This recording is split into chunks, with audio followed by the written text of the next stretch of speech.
Simulan natin ang ating pagdiriwang sa ngalan ng Ama at ng Anak at ng Espiritu Santo.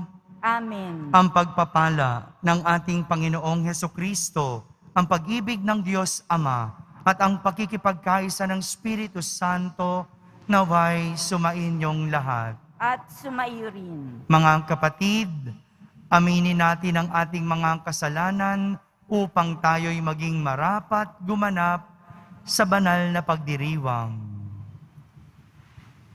Inaamin ko sa makapangyarihang Diyos At sa inyo mga kapatid, na lubha akong nagkasala sa isip, sa salita at sa gawa, at sa aking pagkukulang. Kaya isinasamo ko sa mahal na Birheng Maria, sa lahat ng mga anghel at mga banal, at sa inyo mga kapatid, na ako'y ipanalangin sa Panginoong ating Diyos. Kaawan tayo na makapangyarihang Diyos, patawarin tayo sa ating mga kasalanan at patnubayan tayo sa buhay na walang hanggan. Amen. Panginoon, kaawaan mo kami. Panginoon, kaawaan mo kami. Kristo, kaawaan mo kami. Kristo, kaawaan mo kami. Panginoon, kaawaan mo kami. Panginoon, kaawaan mo kami. Manalangin tayo. Ama naming makapangyarihan, dinggin mo ang aming mga kahilingan para maging lubos ang paghahayag ng mabuting balita, pakundangan sa ipinangakong Espiritu Santo na ipinadala ng iyong anak na salita, at para maging lubos ang pagkupkup mo sa iyong angkan, pakundangan sa pahayag ng tapat na saksing Espiritu, sa pamamagitan ni Jesucristo, magpa sa walang hanggan. Amen. Amen. Pagsiupo muna ang lahat.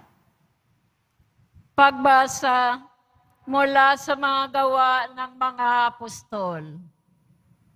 Isang gabi, sinabi ng Panginoon kay Pablo sa pamamagitan ng isang pangitain, "Huwag kang matakot.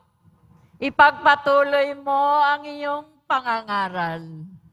Ano man ang mangyari, huwag kang titigil, sapagkat ako'y sumasa iyo. Hindi ka maaano, sapagkat marami akong tagasunod sa lungsod na ito." Tumigil siya roon sa loob ng 1 taon at 6 na buwan at nagturo ng salita ng Diyos. Nang si Galyo nang maging gobernador ng Akaya, nagkaisa ang mga Hudyo. Nadakpin si Pablo at dalhin sa hukuman. Hinihikayat nito ang mga tao na sumamba sa Diyos sa isang paraang labag sa batas. Wika nila, magsasalita na sana si Pablo nang sabihin ni Galyon, kung ang usaping ito ay tungkol sa isang mabigat na pagkakasala o paglabag sa batas, makatwirang pakinggan ko kayo. Subalit, ang sakdal ninyo ay tungkol lamang sa mga salita at mga pangalan at sa kautusan ninyong mga Hudyo. Kaya hindi ko kayo hahatulan sa bagay na yan. Bahala na kayo. At sila'y pinalabas niya sa hukuman. Sinunggaban nila si Sosthenes, ang taga-pamahala ng sinaguga, at binugbog sa labas ng hukuman. Ngunit, hindi ito pinansin ni Galyon.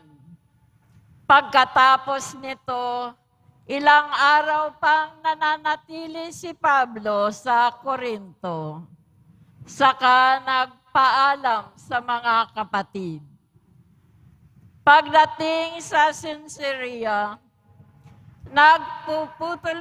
nagpaputol siya ng buhok sapagkat natupad ng isang panatang ginawa niya. At naglayag siya patungong Syria, kasama ang mag-asawang Priscilla at Aquila. Ang salita ng Diyos. Salamat sa Diyos. Hari ng sangkalupaan, Diyos na makapangyarihan.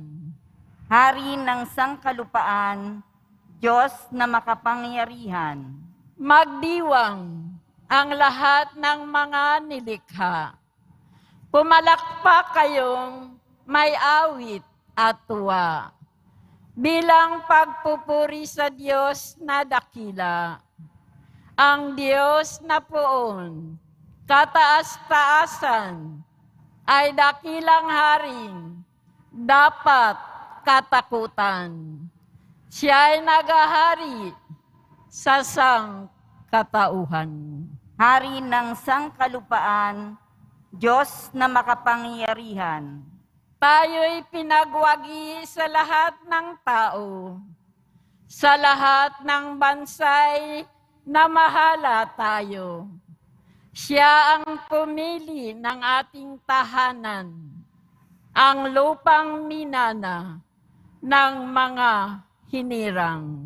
Hari ng sangkalupaan, Diyos na makapangyarihan. Umakyat sa trono ang Panginoong Diyos. Hatid ng tambuling malakas ang tunog. Masayang sigawan ang pinansuog. Purihin ang Diyos. Siya ay awitan. Awitan ng hari. Siya ay papurihan.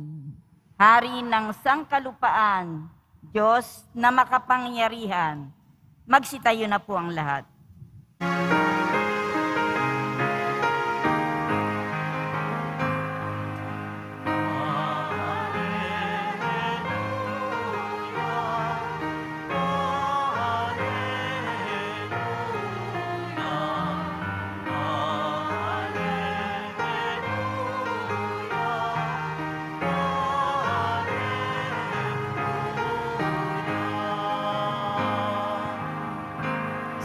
Kristo'y laang magtiis, ng tagumpay ay makamit, at sumaatin ang langit.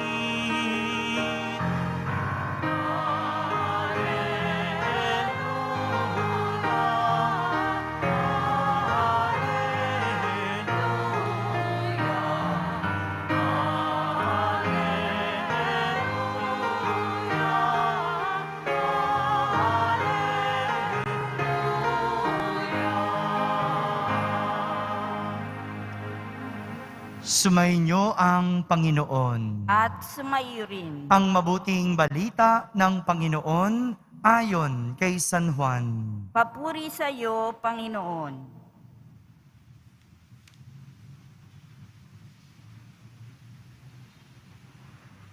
Noong panahong iyon, sinabi ni Jesus sa kanyang mga alagad, "Sinasabi ko sa inyo, tatangis kayo at magdadalamhati, ngunit magagalak ang sanlibutan.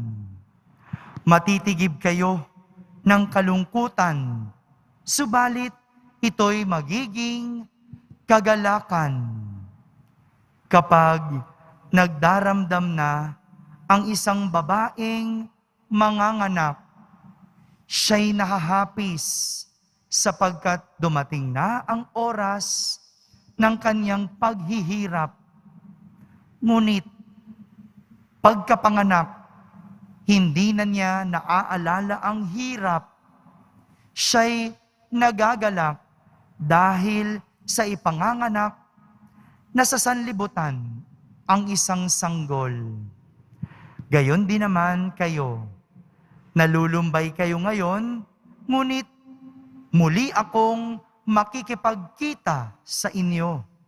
at mag-uumapaw sa puso ninyo ang kagalakang hindi maaagaw ninuman. Hindi na kayo kailangang magtanong sa akin sa araw na iyon. Mga kapatid, ang mabuting balita ng Panginoon. Pinupuri ka namin, Panginoong Hesukristo. Magsiupo muna ang lahat. Isang magandang araw po sa inyong lahat. Pakibati mo ang katabi mo ng magandang araw. Araw ng Biyernes, araw ng Pong Jesus Nazareno at araw ng ating debosyon. Kaya palakpakan muna natin ang ating mahal na Senyor. Simulan natin ang ating pagninilay sa isang kwento. At ang aking kwento ay tungkol sa 2 palaka. Tungkol saan po ang aking kwento? Ilang palaka? Yon. Isang araw, mayroong 2 palaka na tumatalon-talon sa gubat. Saan po tumatalon ang palaka? Ayun, very good. Gising pa. Habang sila'y tumatalon, sila ay nagkukwentuhan, nag-uusap, nagchichismisan. Dahil sila ay hindi nakatutok o nakatingin sa dinadaanan, hindi nila napansin ang isang malaking butas na may tubig. Ano po ang hindi nila napansin? Anong meron sa butas? Yun. At paglundag nila, sakto, nahulog sila sa butas na mayroong malalim na tubig. Sinikap ng 2 palaka na makaalis sa tubig. Pinilit nilang umahon sa tubig. Ngunit sa sobrang laki ng butas at sa sobrang lalim ng tubig, hindi nila ito magawa. Kawag ng kawag ang 2 palaka. At makalipas ang 1 oras, napagod na ang malaking palaka. Sino po yung napagod? Sabi ng malaking palaka, tama na, hindi ko na kaya. Sumagot ang maliit na palaka. Sino yung sumagot? Sabi niya, kaya pa yan. Huwag kang susuko. Sabi ng malaking palaka, pagod na ako. Titigil na ako. Sumagot muli ang maliit na palaka, pag tumigil ka, hindi ka magtatagumpay. Anong sinabi ng maliit na palaka?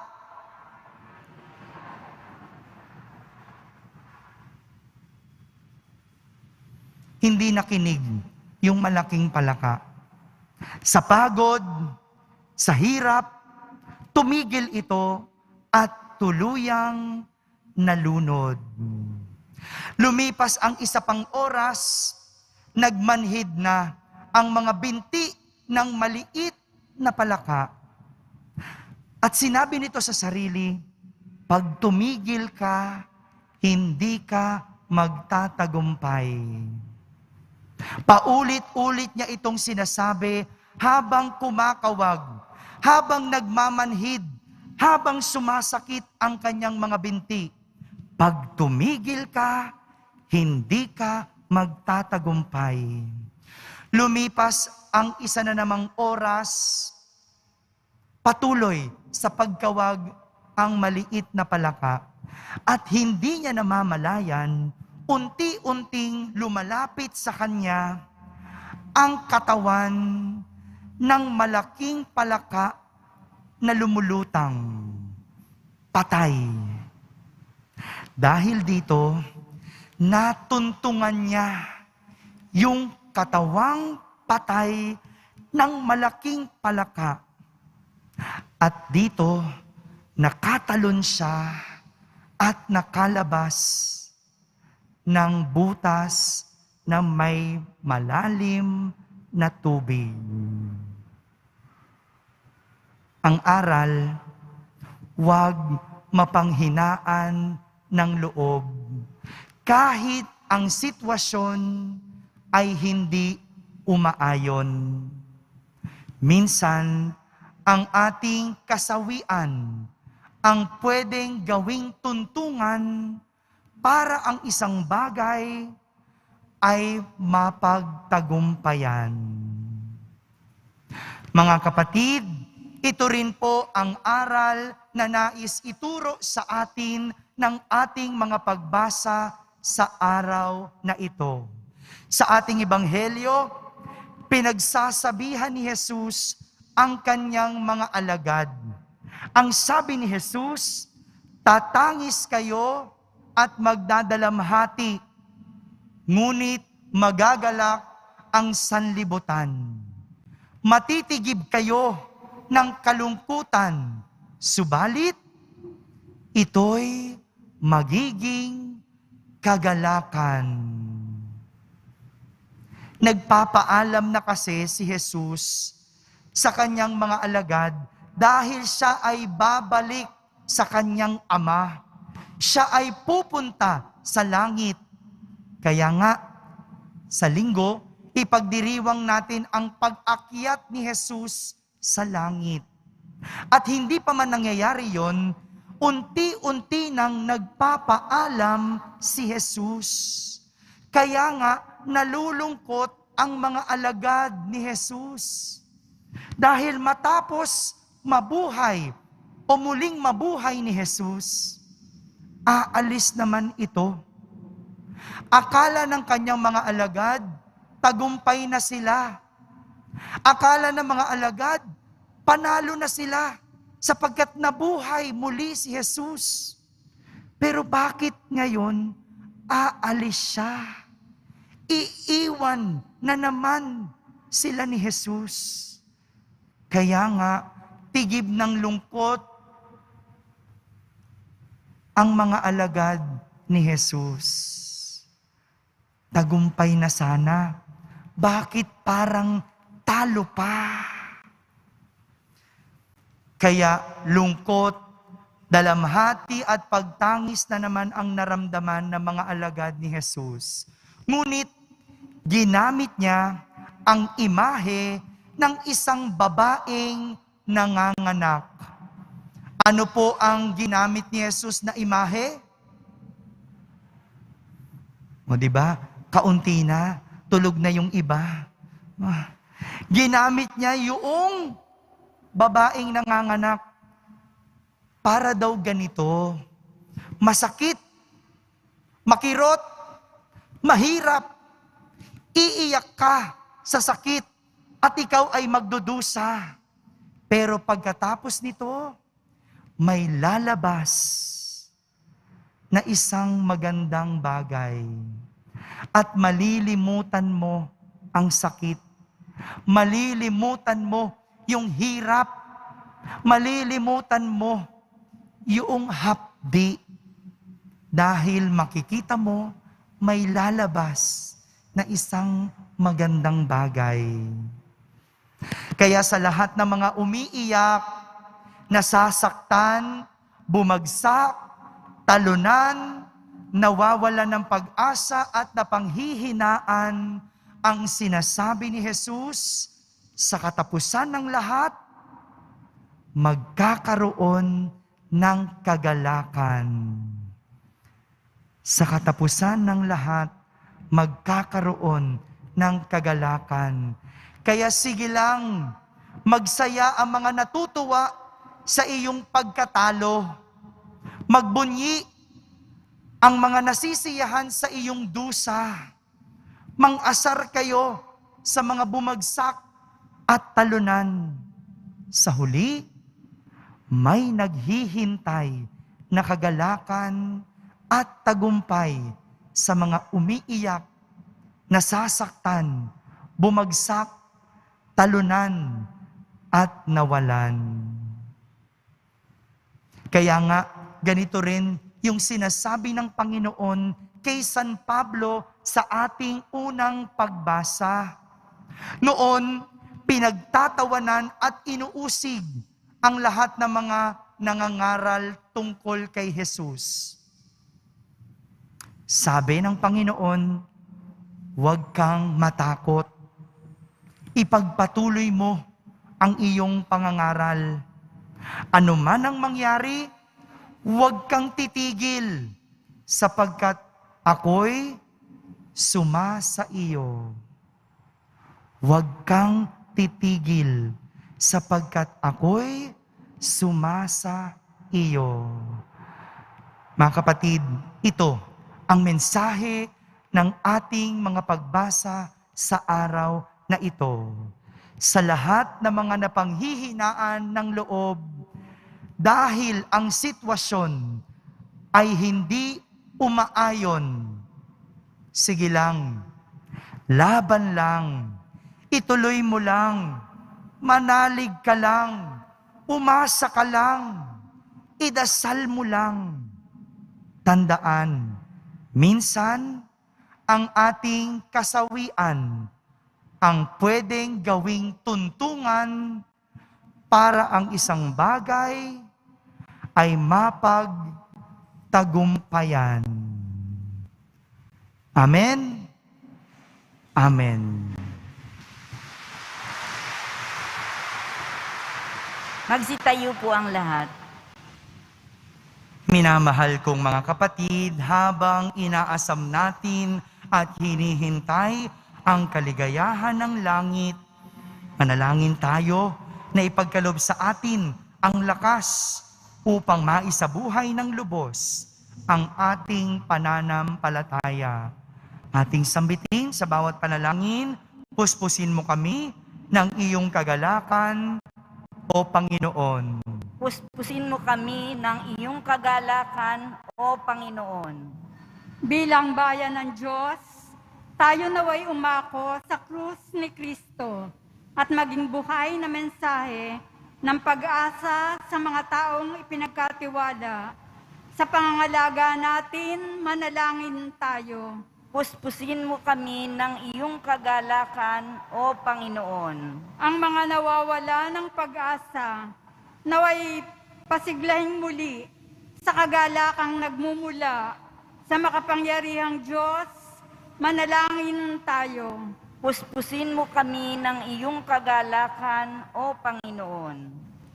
Ang mga nagdurusa, naway palakasin at mapagtiisan ang sakit na kanilang nadarama, manalangin tayo. Puspusin mo kami ng iyong kagalakan, O Panginoon. Ang mga may sakit, naway makatagpo ng lakas at ginhawa ng kalooban sa pamamagitan ng ating pag-aalaga at malasakit sa kanila, manalangin tayo. Puspusin mo kami ng iyong kagalakan, O Panginoon.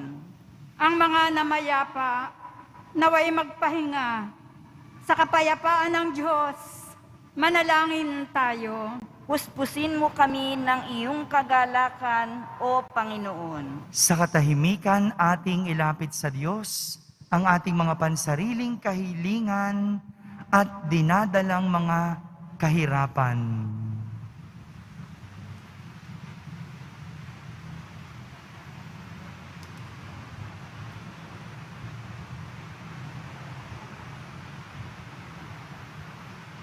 Manalangin tayo. Puspusin mo kami ng iyong kagalakan, O Panginoon. Panginoon, palakasin mo kami sa pagharap sa mga pagsubok tulad ng ginawa ng iyong anak. Tulungan mo kami sa pamamagitan ng biyaya ng iyong Espiritu na mapagtiisan ang mga paghihirap sa buhay na ito ng may kagalakan dahil sa pagkabatid na may kaligayahang naghihintay sa langit para sa amin. Hinihiling namin ito sa pamamagitan ni Kristo na aming Panginoon. Amen. Magsiupo muna ang lahat.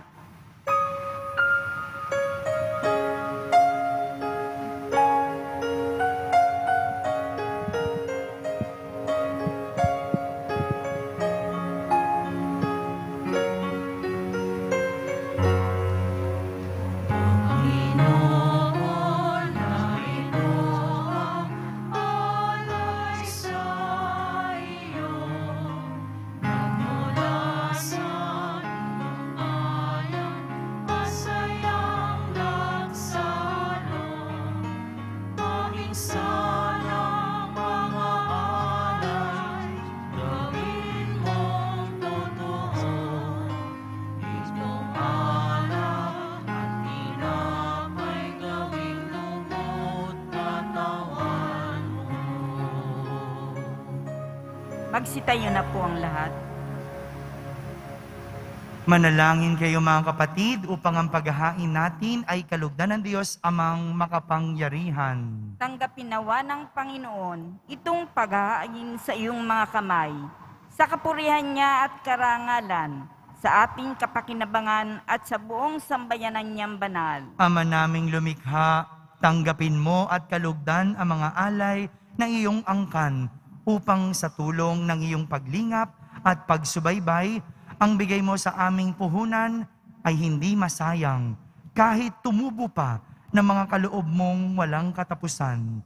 Sa pamamagitan ni Jesucristo, kasama ng Espiritu Santo, magpasawalang hanggan. Amen. Sumainyo ang Panginoon. At sumaiyo rin. Itaas sa Diyos ang inyong puso at diwa. Tinaas na namin sa Panginoon. Salamatan natin ang Panginoong ating Diyos. Marapat na siya ay pasalamatan. Ama naming makapangyarihan, tunay ngang marapat na ikaw ay aming pasalamatan. Ngayong ipinagdiriwang ang paghahain ng Mesiyas, ang maamong tupa na tumubos sa aming lahat. Ang katawan ng anak mong sa krus na bayubay ay handog ng pag-ibig na walang kapantay. Ito ang paghahaing ganap mong kinalugdan. Ito ang nilunggati ng dating pag-aalay. Ang buong sarili ng anak mong si Jesus ay inihain sa iyo upang kami matubos. Siya ang dambana at paring naghahandog. Siya pa rin ang tupang handog na ibinukod. Kaya kaysa ng mga anghel na nagsisiawit ng papuri sa iyo nang walang humpay sa kalangitan, kami nagbubunyi sa iyong kadakilaan.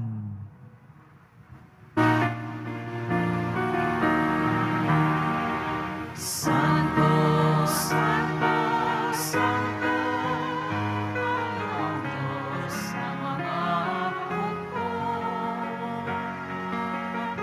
Pagpupangit at lupa, nakadakilaan mo.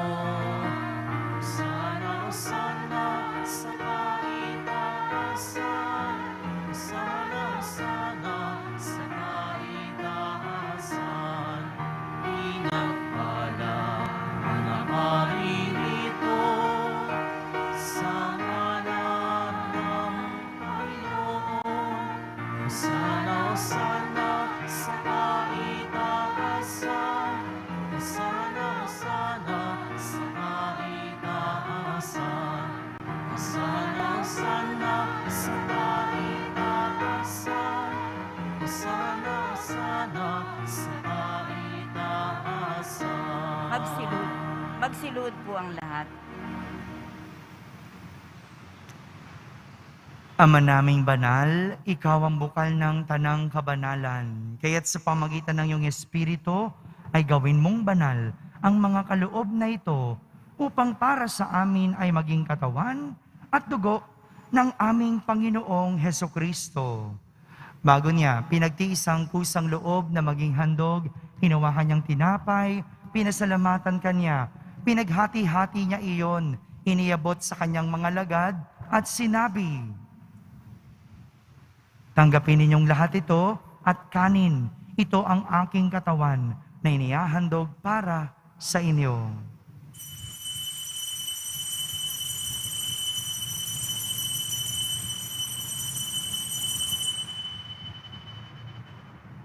Gayon din naman, nung matapos ang hapunan, hinawakan niyang kalis, muli kanyang pinasalamatan.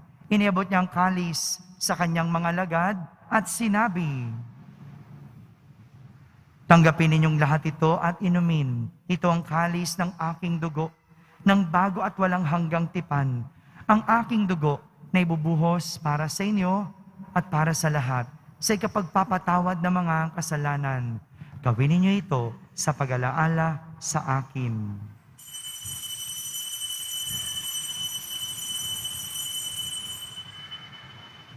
Magsitayo na po ang lahat. Ipagbunyi natin ang misteryo ng pananampalataya. Si Kristo'y namatay, si Kristo'y nabuhay, si Kristo'y babalik sa wakas ng panahon. Ama, ginagawa namin ngayon ang pag-alaala sa pagkamatay at muling pagkabuhay ng iyong anak, kaya't inaalay namin sa iyo ang tinapay na nagbibigay buhay at ang kalis na nagkakaloob ng kaligtasan. Kami nagpapasalamat dahil kami iyong minarapat na tumayo sa harap mo para maglingkod sa iyo. Isinasamo namin kaming magsasalo-salo sa katawan at dugo ni Kristo ay mabuklod sa pagkakaisa sa pamamagitan ng Espiritu Santo. Ama, lingapin mo ang iyong simbahang laganap sa buong daigdig. Puspusin mo kami sa pag-ibig kaysa ni Francisco na aming Papa, at ni Jose na aming obispo at ng Tanang Kaparian. Alalahanin mo rin ang mga kapatid naming nahimlay na may pag-asang sila'y muling mabubuhay. Gayon din ang lahat ng mga pumanaw. Kaawan mo sila at patuloyin sa iyong kaliwanagan. Kaawan mo at pagindapating kaming lahat na makasalo sa iyong buhay na walang wakas. Kaisa na mahal na Birheng Maria na Ina ng Diyos. Nang kabiyak ng puso niyang si San Jose, kaysa ng mga apostol ni San Juan Bautista at ng lahat ng mga banal na namuhay dito sa daigdig ng kalugod-lugod sa iyo. May pagdiwang nawa namin ang pagpupuri sa kararangal mo sa pamamagitan ng iyong anak na aming Panginoong Hesukristo.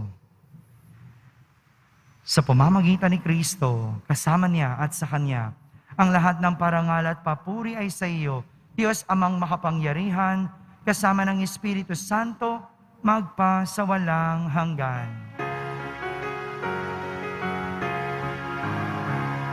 Amen, amen, amen. Alleluia. Purihin ang Diyos, purihin ang Diyos. Amen, alleluia.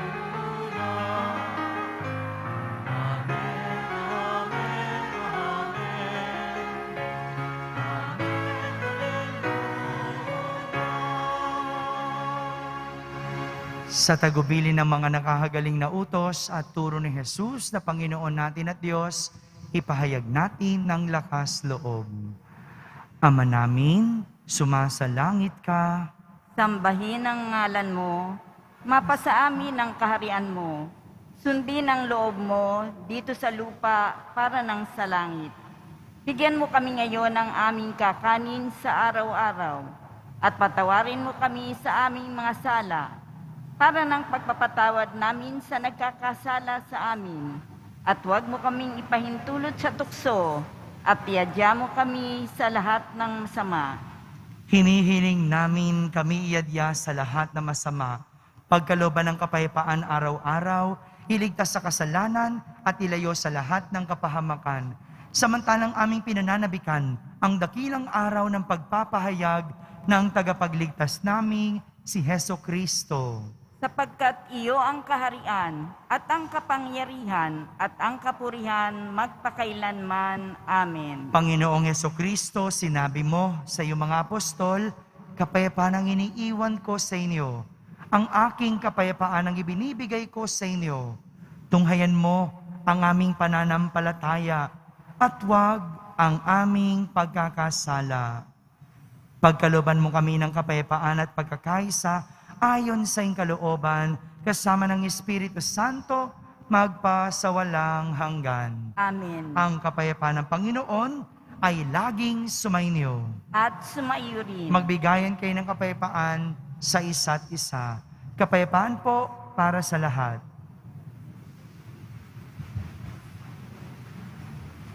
Kordero ng Diyos na nag-aalis ng mga kasalanan ng sanlibutan, maawa ka sa amin. Kordero ng Diyos na nag-aalis ng mga kasalanan ng sanlibutan, maawa ka sa amin. Kordero ng Diyos na nag-aalis ng mga kasalanan ng sanlibutan, ipagkaloob mo sa amin ang kapayapaan. Magsiluhod po ang lahat. Ito ang kordero ng Diyos. Itong nag-aalis ng mga kasalanan ng sanlibutan. Mapalad ang mga inaaniyahan sa kaniyang piging. Panginoon, hindi ako karapat-dapat na magpatuloy sa iyo. Ngunit sa isang salita mo lamang ay gagaling na ako. Ang katawan ni Kristo, Amen.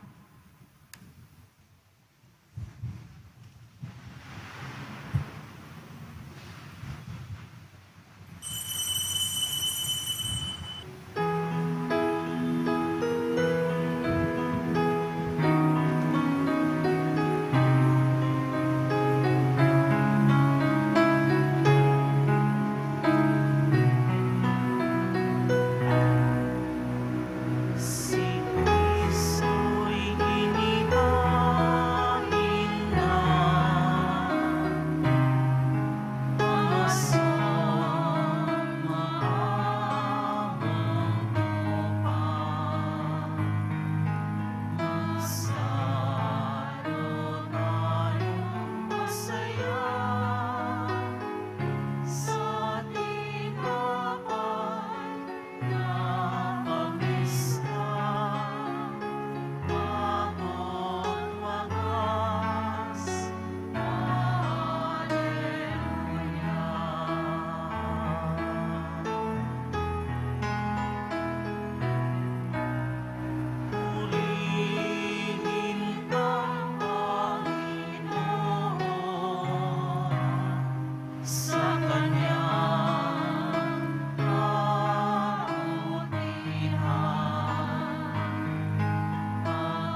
Magsitayo na po ang lahat. Manalangin tayo.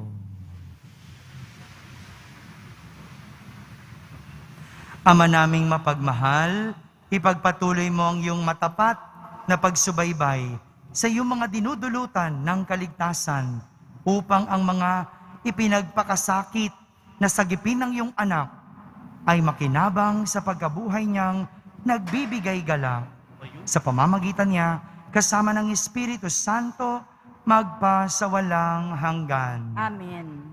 Sumainyo ang Panginoon. At sumaiyo rin. Pagbabasbas ng Poong Yesus Nazareno.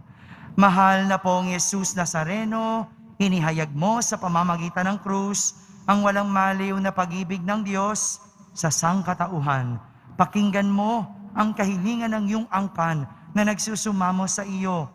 Makamtanawan nila ang inyong katugunan at tanggapin ang kasagutan na may utang na loob na tinatanaw. Basbasan din po ninyo ang lahat na may karamdaman, nahihirapan, may mga dalang imahen at dasalan. Sa pamamagitan ng bendisyon na ito, naway maalala nila ang mga pangako nila noon sa binyag na ikaw ang kanilang iibigin at pagdilingkuran bilang Panginoon magpasawalang hanggan. Amen. At pagpalain kayo ng makapangyarihang Diyos, Ama, Anak, at Espiritu Santo. Amen. Tapos na po ang ating pagdiriwang, humayging taglay, ang pag-ibig at kapayapaan ng Poong Yesus Nazareno. Salamat sa Diyos.